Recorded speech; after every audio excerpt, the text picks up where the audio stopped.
All right. I'm ready whenever. Are the judges good? Yes. All right.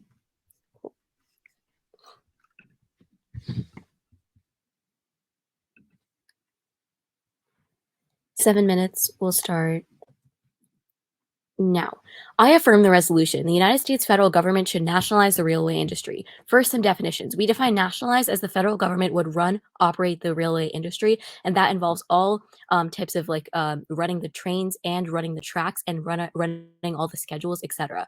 One observation: nationalization just means that the federal government has ultimate authority over the railway system, but that doesn't necessarily mean that the private sector still can contribute.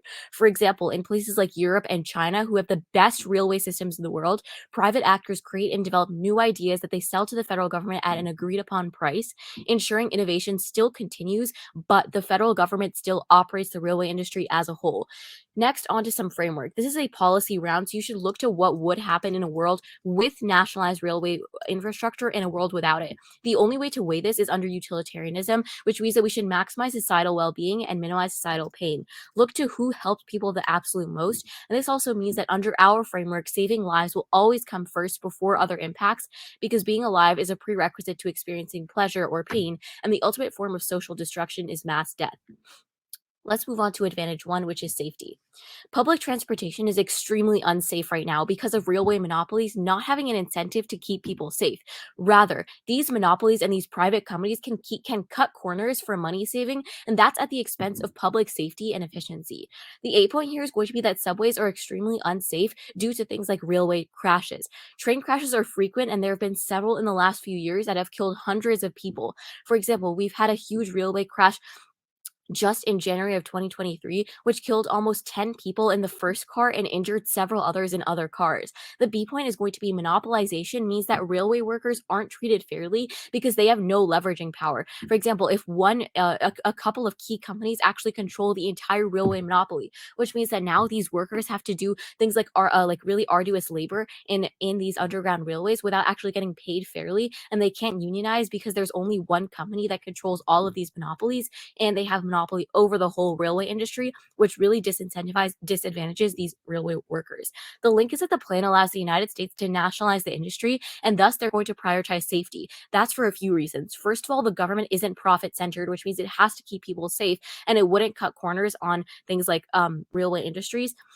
Second is that the government has an incentive to make the railways connected because they want to decrease emissions, they want to increase trade, which means that they're going to keep the railway connected, and that's better for safety because we say that if one institution controls the entire railway industry, that means that the scheduling is going to be like all cohesive. And second of all, that means that there's not going to be like intercepting of tracks, which means there's going to be less crashes if one institution covers it all. The internal link is that with a more efficient, or with the US controlling it, that means that now with a safer with like a safer public transport, that means that people are going to rely on public transportation more, and that means that they're more likely to use it. But the impact is going to be that when they're more likely to use it, first of all, that decreases emissions when it's safer, since now it has a better public perception. But second of all, there's also less crashes and less death, and also like better trust in the railway system, since now there's things like safer railway systems. The second advantage is going to be climate change. Right now, the United States train system is run by private entities, but private entities disproportionately create trains to transport goods, not people. This is because transportation of goods is a huge market in the United States, and it brings more profit. And as a result, people have to rely on cars and other forms of polluting transportation. The impact is climate change. One is an increase in carbon emissions. Cars are much more carbon intensive and use up a lot more fossil fuels. According to the US Department of Energy, trains are estimated to be about 3 to 4 times more fuel efficient than cars on a passenger mile basis. And this increased efficiency is due to the fact that trains are able to carry a huge number of passengers or freight at once, reducing the risk for individual vehicles on the road. Trains are also able to travel at really high speeds and way faster than cars, which maintains a consistent speed, which again furthers and increases efficiency. According to the EPA, in the United States, transportation accounts for around 29% of total greenhouse gas emissions, with cars and light duty trucks being the largest source of emissions within the transportation sector. But the link is that nationalizing the rail system solves in numerous crucial ways. First of all, the government has an incentive to meet international climate accords because they're put under pressure by other countries. Because the private sector doesn't have this pressure, the government will always have an incentive to create trains for people and improve our infrastructure, and rather rather than private companies who are only creating trains for goods. Second is that the private sector is profit greedy. So they'll never sacrifice short-term losses, i.e. investing in a lot of money into new infrastructure, even if it means helping them in the long run, because since the government has more funding, they can solve the issue of inefficient trains. This isn't just hypothetical. There are several real world examples in which nationalizing has massively decreased emissions. In Europe, nationalizing railways decreased emissions, is on track to reduce emissions by 90% by 2050. And in 2019 alone, it decreased emissions by 16%. The second example is China. According to the International Energy Agency, China's rail system is one of the largest and most rapidly expanding in the world, and that has created several high speed trains which are extremely carbon efficient. Next, moving on to the third advantage. The third advantage is going to be safety. Public transportation, efficiency. Public transportation is extremely inefficient right now. And current subsidies for Amtrak are only at $1.4 billion. The rail freight industry doesn't have direct subsidies, and limited amount of subsidies that do exist don't help, since railway companies have discretion over how they spend their money, which means that Amtrak, even if they were to get subsidized, they get to control how they spend their money, which means that they're not actually putting all of that towards improving the industry. We say that this means that the United States hegemony is currently hanging on by like the infrastructure sector. And the B point here is going to be that fragmented systems mean that the public transportation is really, we have different companies controlling different regions, and that means that there's also limited connectivity, because in areas where public transportation is available, it's not connected to other modes of transportation. The third reason is that places like New York City have constant flooding, breakdowns of New York Transit, New Jersey Transit, and Detroit doesn't even have a public transportation system, only a bus system, whereas China has one of the most advanced railway systems in the world. The link is that nationalizing railways means that the United States railway system is able to regain efficiency. First, there's elimination of duplication, because now there's no duplication of infrastructure and it's all cohesive, protected time. Then there's an increased investment. Nationalizing the railway system would allow the government to invest more in infrastructure and technology, which results in improvement. We also have more consistent pricing, because under our world, you have more strategic competitiveness, and you have consistent pricing across the board. The fact is that it allows the United States to compete with China. And that's good, because China, we say Chinese hegemony means things like human rights abuses and censorship. For those reasons, we affirm.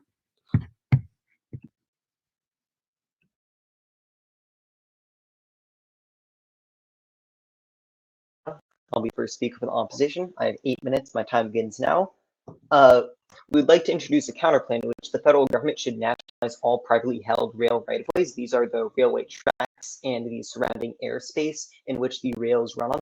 We are not nationalizing the railway operators themselves. This includes the logistics hubs, this includes the freight cars, this includes the locomotives, and the business operations that run into some of our largest freight operators running through. We'll allow freight operators to operate for a price that allows them to pay for track maintenance, safety, and ensure they are paying their workers a wage. And moving on to our definitions, we agree with what the opponents said about nationalization, and how they're nationalizing everything, but we'd like to add something with the railway industry, is that the railway industry does also include publicly owned companies, and as our opponents talk a lot about subway systems and stuff like that, is very clear that they understand this in their argument, so just like to clarify that for the round. We agree with their weighing mechanism for the round. Our first contention is that our counterplan is significantly cheaper. So we are nationalizing a much smaller aspect of the railway industry, and with most forms of nationalization, as our opponents do not necessarily divine or provide, usually the government is paying the fair price. Currently, the market capitalization, or how much the railway industry is worth, is around $295 billion.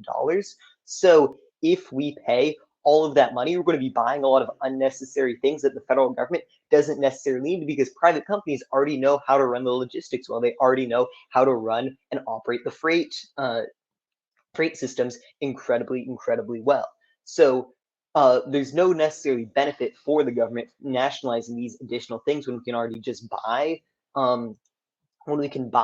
just the railway right-of-ways. So our second contention is the benefits of buying rail right-of-ways for improving public transportation and rail industry. So first off, it makes it easier for new competitors, because currently there's no publicly used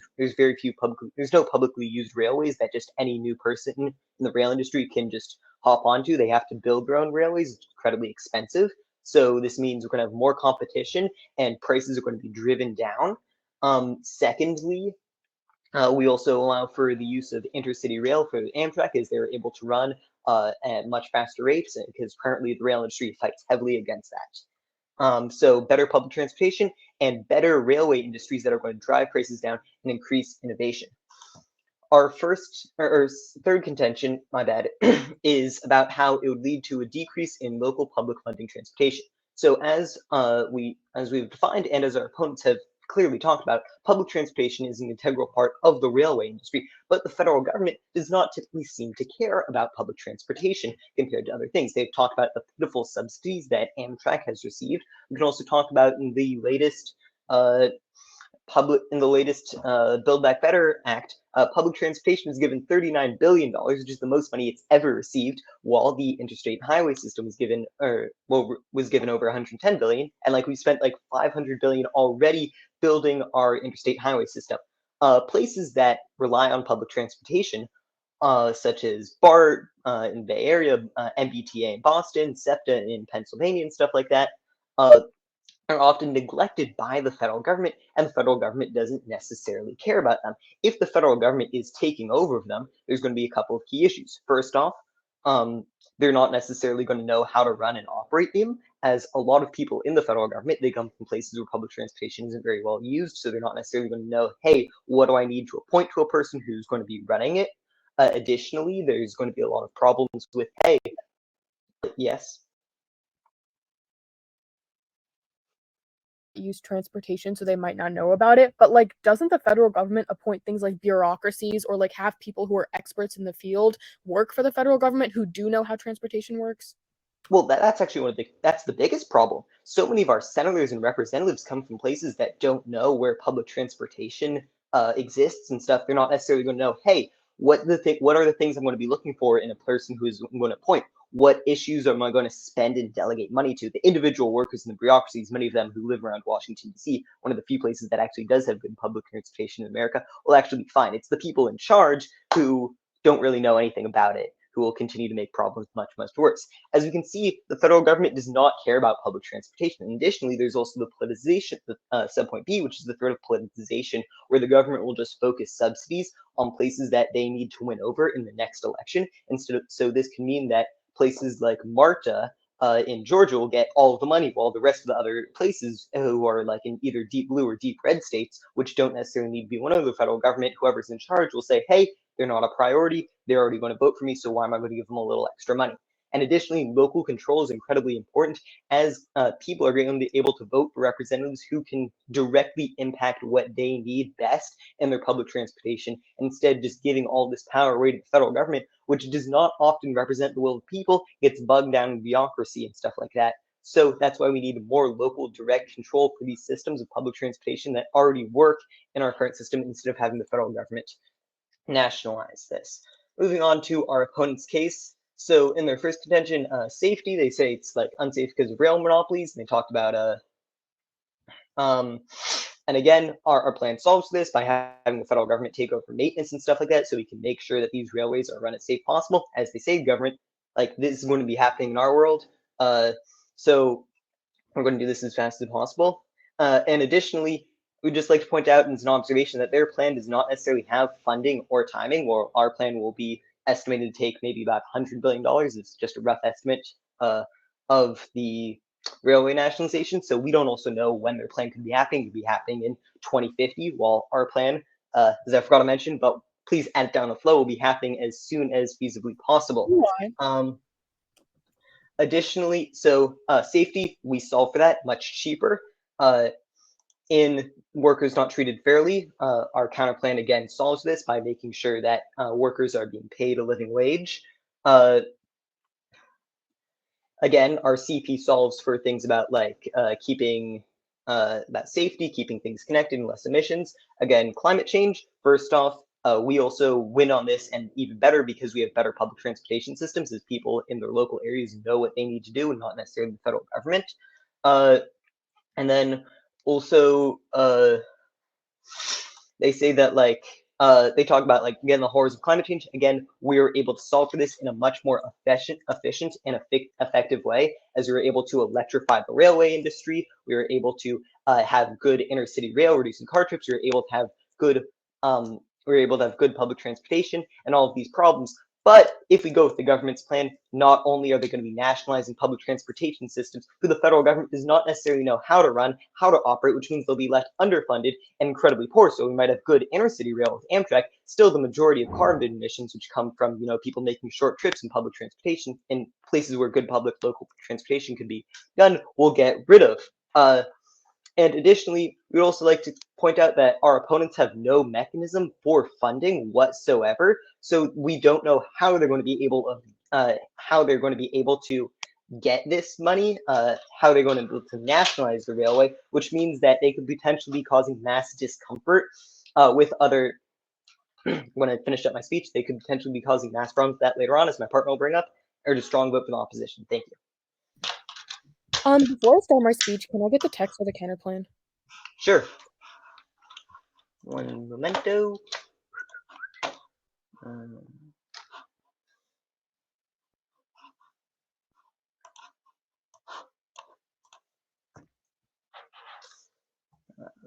Down.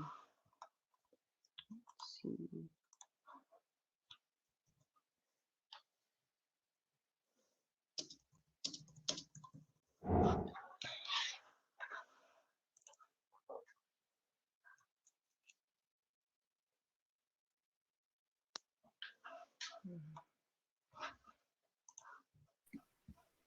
Wait, just to clarify, what is rail right of ways? Was that the text of the counterplan that you read?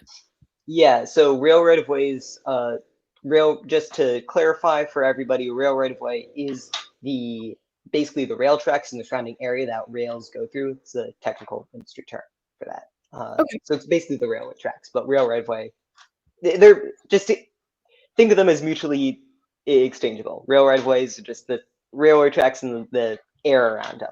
Okay, cool. Brief off-time roadmap. The order will be the counterplan, a new sheet on the counterplan proper, the advantages in order, and then the disadvantages. Is everyone good?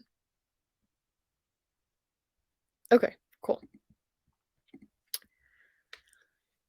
Starting off with theory on the counterplan, the interpretation is that debaters should not be able to read counter advocacies. The violation is that they read a counterplan. There's a few standards for why this is uniquely abusive. The first one is ground. We say that this forces the affirmative to debate against itself. A solvency deficit to the counterplan is a solvency deficit to the plan. But secondly, it allows the opposition to completely steal all of our offense and claim it as their own, which renders the AF pointless, which skews the debate, which they don't need to engage with the AF. But the third argument is that it kills education since it reduces any sort of meaningful clash. Look to the fact that like railways and railroads are almost the same thing. Like now we are basically just debating ourselves because they don't prove that we shouldn't nationalize the railway system. They just prove that we should nationalize one particular part of it, which means that they're literally just advocating for us. Any advantage to the counterplan is a reason to vote for us because it proves why nationalization on net is a good thing. But the fourth argument is that it's unpredictable. There are literally thousands of actors that the opposition could choose from, and there's no way that the AF would ever be able to predict what type of counterplan they're going to read. Their burden in this round should just be that we should not nationalize railway systems,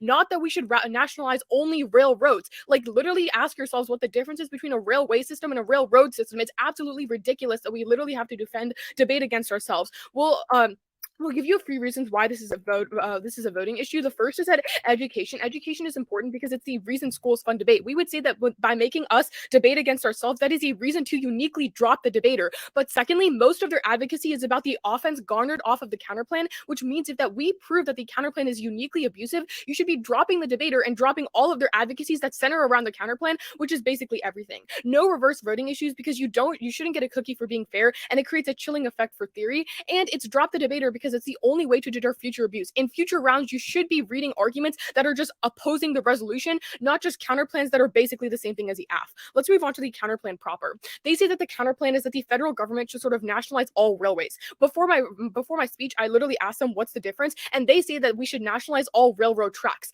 Our argument is the same thing. We should be nationalizing railroad tracks. But furthermore, there's a huge problem because this means that the counterplan is not competitive. It is not mutually exclusive. It's just a reason why we should nationalize railway operatives. Like, it talks about like logistical issues and how it allows for track maintenance. Those are all of our reasons as to why nationalization is good, which means you can perm do both the counterplan. Literally just nationalize like bus systems as well and railways. Remember, the topic is about nationalizing railway systems. Then they make arguments as to why it's much cheaper to do so. But first, remember that all of our advantages are centered around the fact that there's a huge problem in the integration between other types of public transportation in the rail system. If you only look at the rail system and you only make the rail system more efficient, then all of these other systems like the busing systems and like the other transportation systems, which are public transportation, are never going to be solved for, which means that there's a huge solvency deficit to the counterplan. But even if the railway actually does work and you're like in the United States, look to the fact that most definitions of a railway system means that a railway is almost the same thing as a railroad. In Canada, the word railway is used interchangeably with railroad, which means that if you buy the counterplan, that is a reason to vote affirmative because their definition is interchangeable with our definition. But furthermore, the third argument here is that the United States is never going to only do railways because they don't want to go into debt. In our world, we say they make money through fees, etc., through other types of public transportation, such as in Detroit, where they only have buses. If you only improve the railway infrastructure, you never improve like the busing infrastructure in places that don't have it. I'll take it at the end. This means that you're never going to see this sort of arguments that they're talking about actually happen. Let's move on to the first advantage. Let's start off with the first advantage of safety. We say right now public transportation is extremely unsafe because of railway monopolies and not having an incentive to keep people safe. They say that we also give you reasons as to why subway systems are extremely unreliable. There's train and bus crashes that are really frequent, and monopolization means that railway workers are never going to be treated fairly. They say that they solve it in an efficient way because they can electrify the railway industry. The problem here is that first, the busing systems, all of these integrated management systems are never going to be solved back for in the world of the opposition. And a lot of people in the status quo will rely on public transportation such as buses to also be able to have public transportation. But second, they never get to electrify the railway system because they concede in our observations that right now we do have the governments giving out some money to the private sector to solve for these issues, but the private sector is profit hungry. They never actually help the people, and instead they just produce goods, trains for goods, or buses that don't actually host people but rather goods and things like that, which means that the private sector will never ever solve back for our impacts. But furthermore, the monopolization argument is going to be really important here. Our argument is that monopolization of railroads means that one company controls every single railroad in the status quo. One railroad private company does so. And these private railroad companies do not look to the benefit of the people, but rather the benefit of the company. Meanwhile, the federal government has an incentive to look towards the benefit of the people because they want to be reelected. This means that railroad systems and workers' rights are always going to be upheld in our world a lot more than them. But the main reason that you can cleanly vote for us is going to be our climate change advantage. A lot of these arguments kind of go conceded, which means that it's basically game over for them because they concede our framing that at the end of the day, you should vote for the debaters who decrease deaths. First, let's talk about the climate change argument. Right now, the United States train system is run by private entities, but private entities disproportionately create trains and massive transport to transport goods and not people. This is because transportation of goods is a huge market in the United States and it brings much more profit. As a result, people have to rely on cars and other forms of pollution in order to transport. And we find that this actually increases carbon emissions and leads to things like climate change. There's a few reasons for this. First is that cars are much more carbon intensive. They concede that according to the United States Department of Energy, trains are estimated to be about 3 to 4 times more fuel efficient than cars on a per passenger mile basis. But furthermore, nationalization is uniquely important because we tell you that when you nationalize the railway system, you prevent redundancies, right? One central bureaucracy is controlling the entire railway system, so there's not repeat trains going out. There's not problems with logistics and things like that. And furthermore, they can see that the private sector is always profit hungry, which means that they're never going to sacrifice short-term losses, i.e., investing a lot of money into new solar panel technology for railway systems, even if it does help them in the long run. But since the government has the ability to create more funding through discretionary bureaucracies, they can increase funding towards a sustainable infrastructure.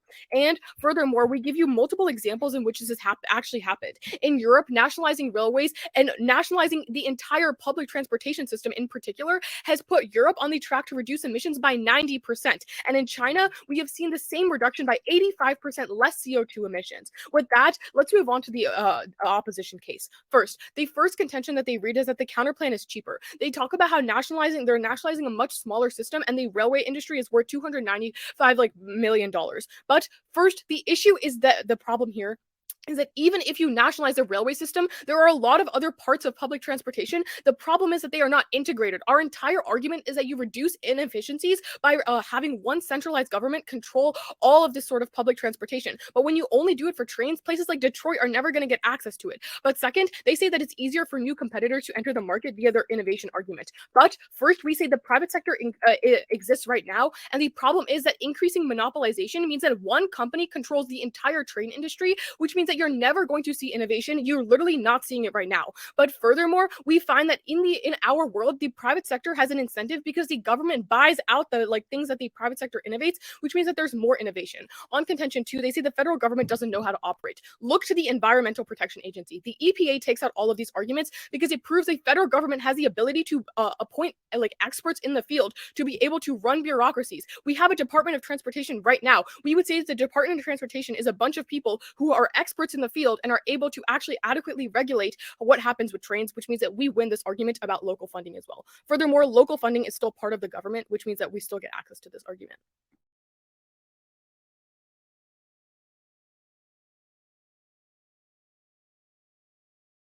Okay, really quickly for clarification, would you mind repeating your responses to our refutations to your first advantage? I just didn't really catch all of them. Just summarizing. I feel like that's kind of like a flowing thing. Like we just asked for the text of the counterplan because we assume that's a norm, but I feel like it would be kind of ridiculous. Okay, that's fine. Yeah, that's fine. The argument. Okay. That's fine.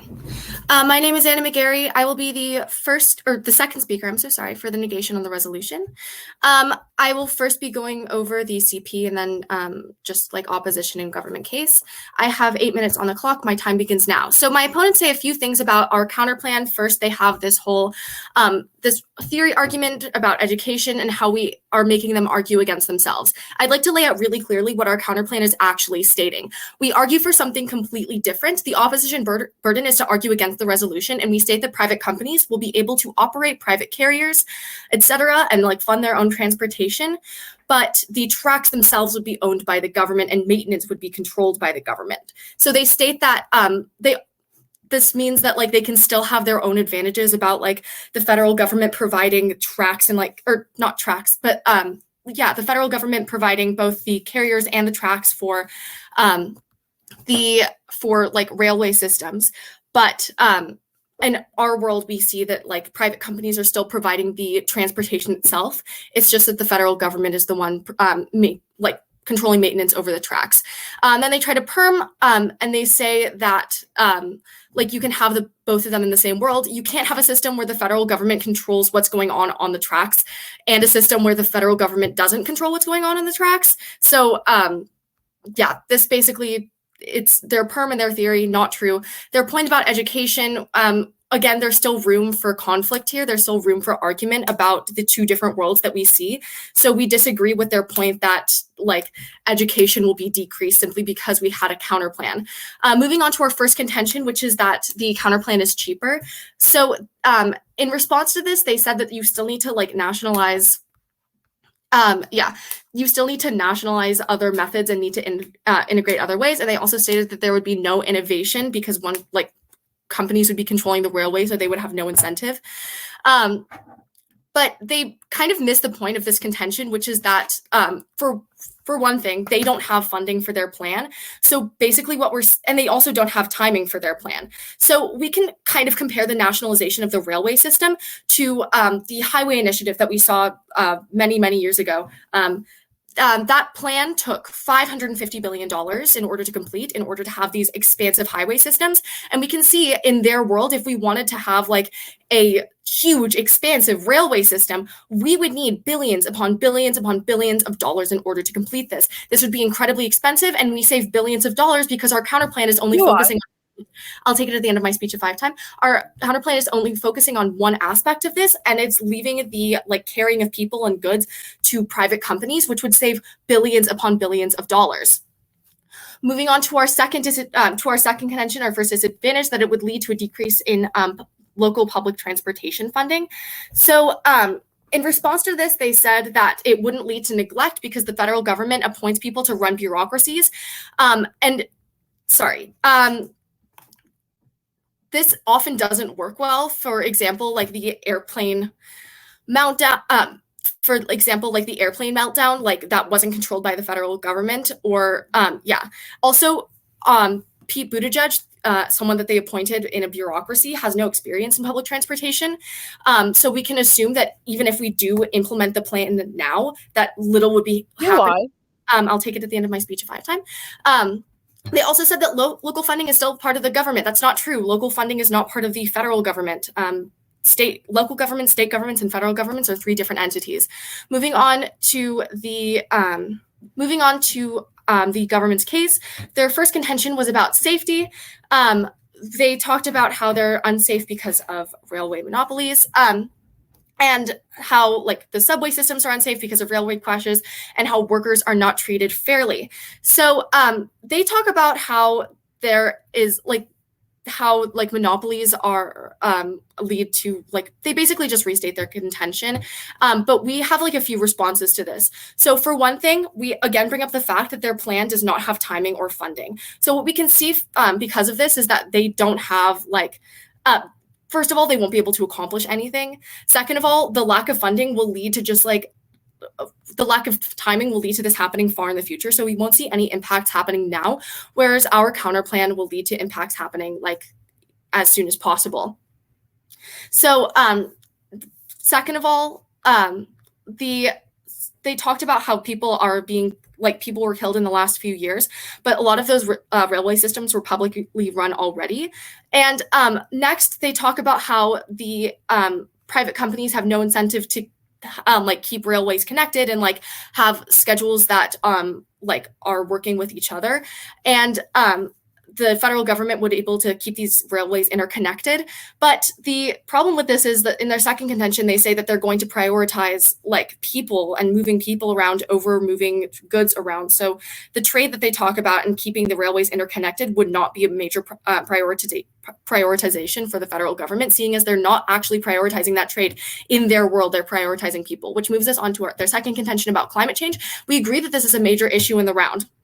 However, we have a few responses to this. So one, again, they don't have funding or timing. Climate change is an issue that needs to be solved right now. This is an issue that is vastly, vastly important to our society today. And because they don't have timing, we can see that they won't be able to implement any of this technology that they talk about. They won't be able to better their railway systems at all and also considering that they don't have funding, they won't be able to grow their railway systems. They won't be able to implement new green technology, which means that nothing will be accomplished. So they talk about, we can also cross-apply our disadvantage here. So again, public transportation is not something that's typically prioritized by the federal government. The budget this year for public transportation nationally was $39 billion. And if we nationalize a public transportation system, we can see that it won't be funded as much, especially considering that their plan, again, does not have any funding. So they talked about how there would be how the federal government would transport goods or transport people over goods because that's what they would prioritize. We argue that, again, they would prioritize trade, which means that this completely falls. So yeah, on top of this, for bus integration, intergovernment cooperation between I'm just going to move on. Moving on to their third contention about efficiency, they talk about how public transportation in the status quo is inefficient. Sorry, I'll take it at the end of my speech if I have time. They talk about how public transportation in the status quo is inefficient, and subsidies, there aren't subsidies going to the railway system, which means that the public transportation system is fragmented. And we argue that our plan solves, seeing as our counterplan solves, seeing as the federal government would be the ones controlling the public transportation system or not the public transportation system, I apologize, the railway systems themselves and the tracks, meaning that while these private companies would be able to actually put freight and goods and people on the tracks, the federal government would be the one making sure that the railways were efficient, that maintenance was being kept up. They talked about how places like New York City has a lot of flooding and many places don't have a train system. Detroit has like an automated people mover. They brought up this example. And also the plan does not involve adding new railway systems at all. It's just talking about maintaining our current ones. So we argue that this falls. So for all those reasons, I urge a strong vote for the affirmation. Thank you.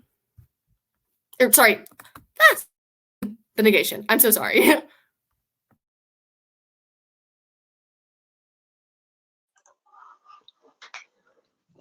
I'm back.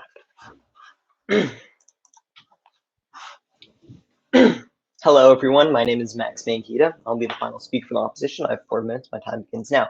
Moving on to our first voting issue, our opponents have no plan and no time frame, or no funding mechanism and no time frame. So this means they will not be able to necessarily reach any of the benefits that are going to happen. They're going to have no way to pay for upkeeps. They're going to have to pay for operating systems. This is a key point of our argument. Basically, they're not going to be able to reach any of the benefits because, first off, this is not going to happen because they've not specified when. And additionally, there's no way to make sure there's upkeep for these systems. There's no way to make sure for a profit is going to be run. Moving on, so all of the benefits that they attempt to access are going to fall through, and our kind of plan is going to work because we have funding mechanisms, we have ways to make sure this operates and upkeeps, and we have a time frame. Moving on to our second voting issue, that of the counter plan. So our opponents say that our counter plan is basically abusive and they're not necessarily providing room to argue and stuff like that.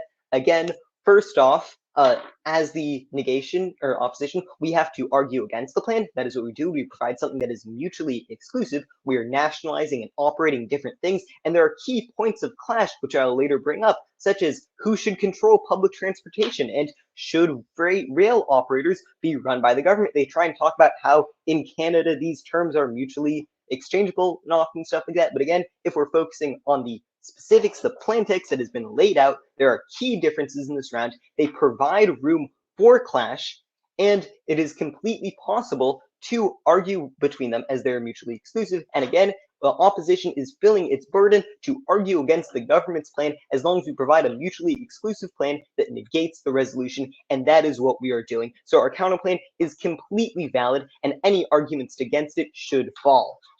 Okay, with that out of the way, we'd like to move on to one of the key issues of clash over between the counterplan and the plan, that of public transportation.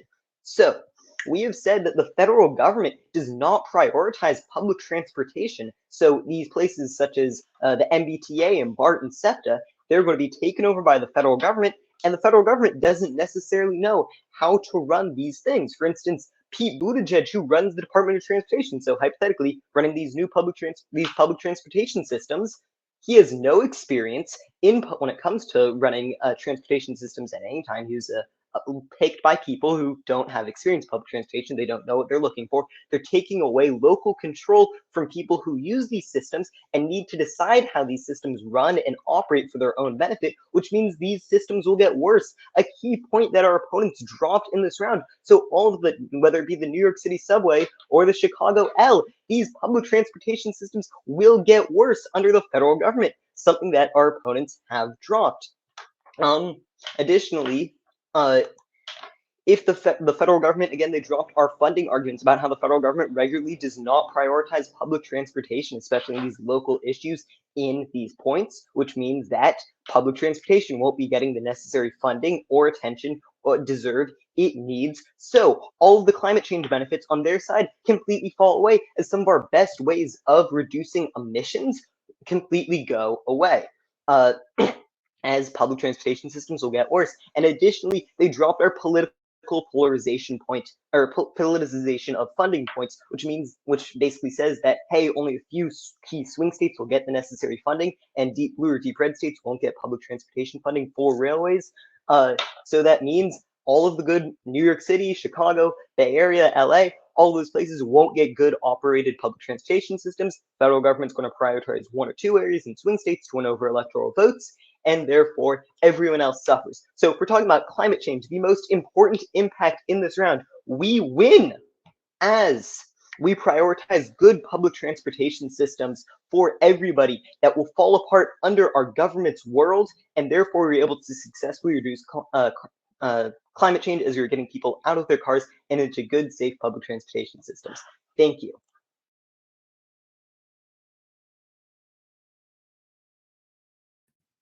All right, is everyone good? So the order is going to be theory, counterplan, and then climate change and efficiency. Everyone good? All right, cool. 5 minutes. We'll start in 3, 2, 1. First of all, our opponents are extremely behind on theory. We're going to give you a bunch of reasons why we win on theory, but even if you don't buy that, we'll win on case. First of all, you should extend our interpretation that debaters should not read counter advocacies. They tell us the opposition burden is just to vote. Sorry.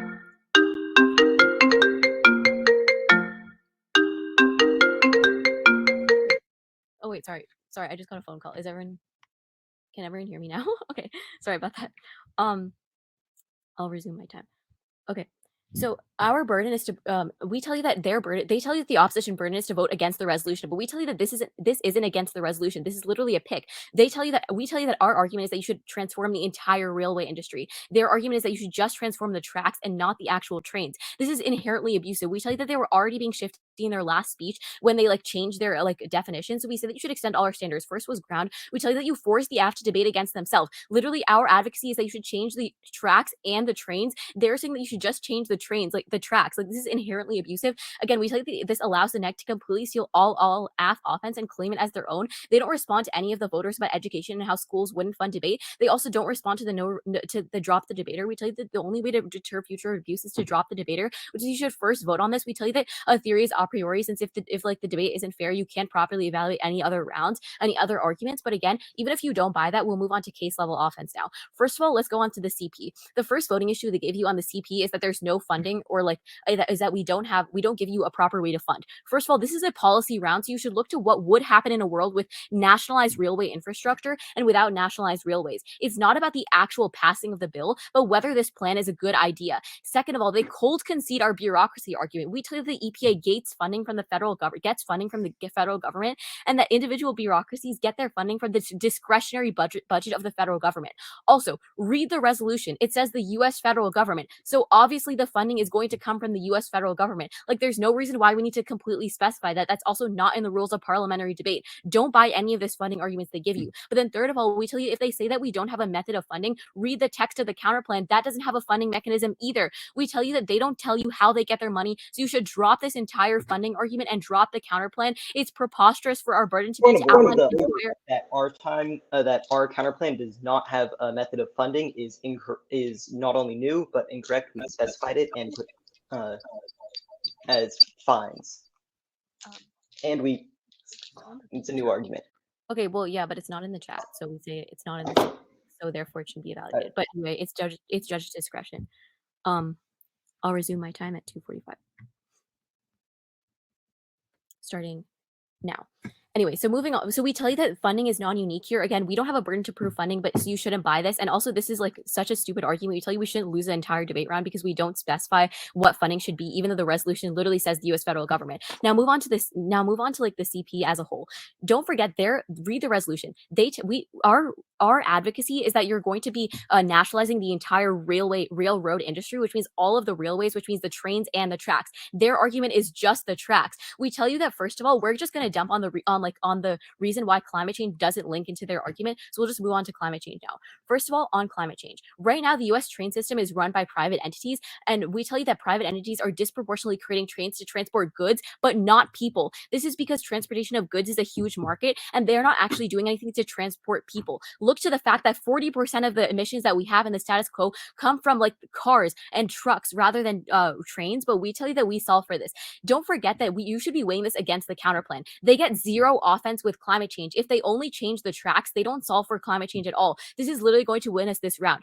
Look, they only tell you that they're going to fix the physical tracks. Changing physical tracks does zero things for climate change because the root cause here is emissions. We tell you the only way to solve for emissions is to actually change the trains and change the actual cars. We tell you that's why you need to nationalize the whole industry, not only nationalize the tracks. In their world, and we need to actually move people. We tell you that in their world, they only move like goods in the status quo, and that is not like decreasing emissions since people are still going to be taking cars and trucks. But we tell you that in our world, when you nationalize the entire industry, that means that now you're nationalizing the whole thing, which means, first of all, the US federal government has an incentive to actually transport people and not goods, which means that now you are going to have like you're going to have a decrease in carbon emissions since people are going to be taking less trucks, less cars, which solves for 40% of climate change. So obviously we solve for climate change way better. But now look to the net benefits of the CP. Literally, they give you zero offense as to why it's actually good. They solve for literally nothing. Even if you change the actual physical tracks, we tell you, first of all, they don't need to be changed. They're not the issue.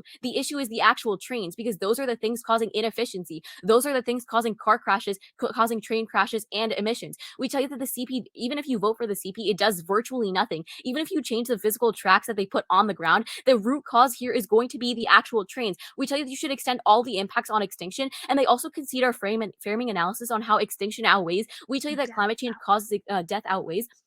We tell you that train crashes, I mean, that like trains are causing increased climate change, which leads to death and extinction. Should we tell you that this completely outweighs the entirety of the negative, since the CP does literally nothing for any of climate change? It just changes tracks, but not actually cars, which means it's a really clean AF ballot, off ballot. We know AF ballot. Sorry. Okay, good debate.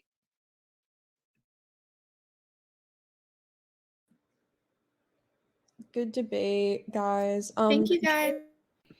Could Good you job. on AF, could you confirm your name and which speaker you are? Because it just says both of you in your Zoom, and yeah, I just want to be sure I am correct. Yeah. The first speaker was Shruti, and the second speaker was Miriam. Thank you. Oh, and if you guys don't mind, personally, I'm like super interested in trains. So if you could post this stuff about like Europe and the nationalization, I would find that really interesting to read. So let's do that. Thanks. Wait, sorry, you kind of cut out. Can you repeat that, please?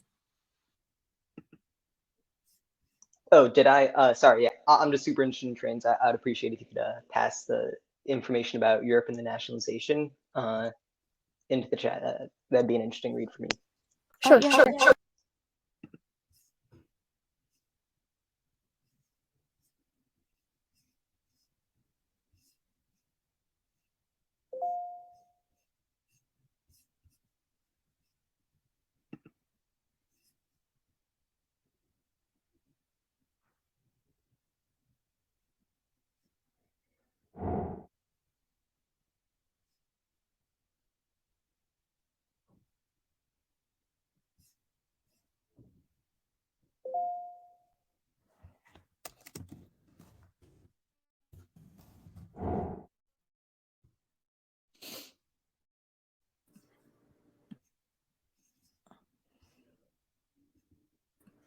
Okay, I'll start if that's okay.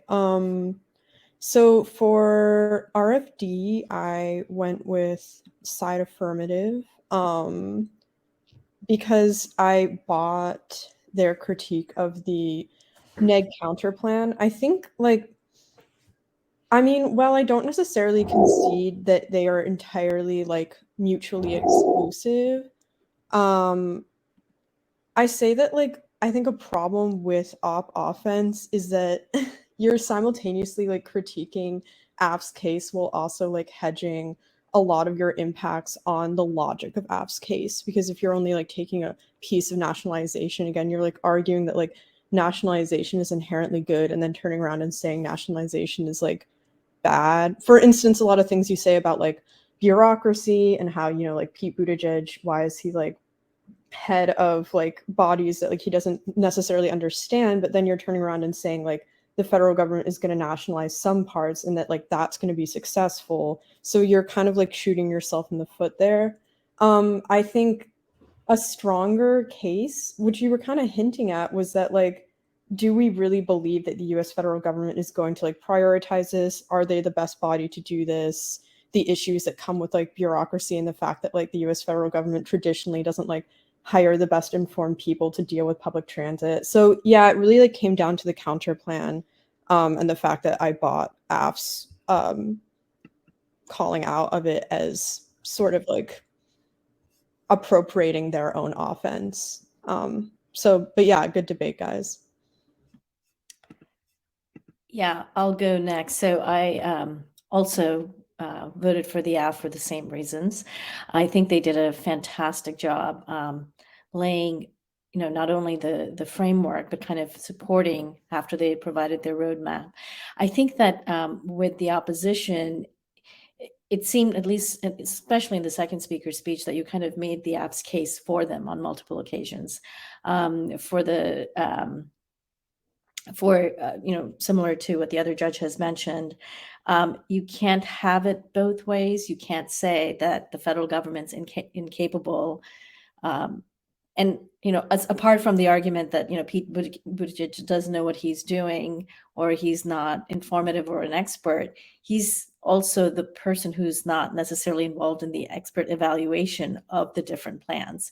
So the government's a large bureaucracy, and that to me was sort of unfounded. Also, the distinction between state government and federal government, and the funding would not be government in the case of the state government, doesn't quite flow through. To me, that didn't make sense, because ultimately they're government subsidies. So for a lot of those reasons, and I would have liked to see more counter of the contentions that were made on efficiency or climate change, which I think would have made for a stronger debate by the opposition, but didn't really see that in this debate. So for those reasons, I voted for the F.